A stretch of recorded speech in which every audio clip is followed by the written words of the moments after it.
I don't sleep. I don't think I can anymore. The moment my eyes close, the city tries to pull me back in.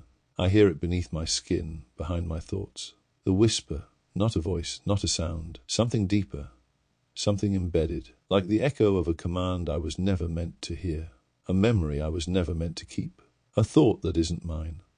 Noctis Prime is searching for me, not the way a predator hunts prey, the way a machine corrects an error, the way a wound tries to heal. I see the changes in real time now. A street I passed an hour ago no longer exists. A building that wasn't there yesterday is already weathered with age. People continue their routines without hesitation, without ever noticing, because they don't see it, because they can't. The hollow grid doesn't erase things in an instant. It erases them from history itself. The second it rewrites something, it was always that way. And I am the only one left who knows. But the worst part isn't what's changing, it's what isn't. Some buildings remain untouched. Some streets never shift, like fixed points in a system that must remain constant for the illusion to hold. I've started marking them, leaving symbols, scratches in the concrete, notes in places no one should find them.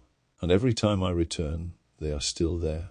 The hollow grid cannot overwrite everything, which means something inside it is resisting, something old, something it cannot control. That's when I hear the whisper again, Severian Soren, a voice from nowhere, a voice from everywhere. I freeze, not because I'm afraid, because it isn't speaking to me. It's speaking about me. I follow the sound, through a corridor that shouldn't exist, past a row of buildings that weren't here last night. I move through the unwritten parts of the city, the places the hollow grid has not yet accounted for. And then I find her, the girl from before, the one I met days ago, the one the city erased. She stands in the alley, staring at the wall. Her lips move, but she is not speaking. She is repeating, Severian Soren, over and over, like a recording stuck in a loop.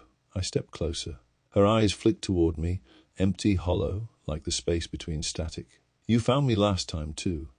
Her voice is layered, fractured, not a human voice at all. Something is using her. Something is forcing her to exist. I feel the pressure in the air shift. The city knows where I am. The streetlights flicker. The pavement fractures. The walls breathe. I reach for her arm, but before I can touch her, she glitches. A rupture in reality itself. Her body twists, folds in on itself, collapses into nothing. No scream, no sound, just absence. As if she was never there. I stand alone in the alley, and I understand. She wasn't trying to speak. She wasn't warning me. She was a leftover piece of something already erased. A fragment of a past version of the city that shouldn't have survived. Which means there are others. Others who have slipped through the cracks. Others who have seen the city rewrite itself and were not consumed. Others like me. I do not know how long I stand there.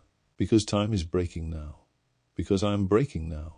But I know one thing, I am not alone in this. And if the city cannot erase me, it will try to rewrite me.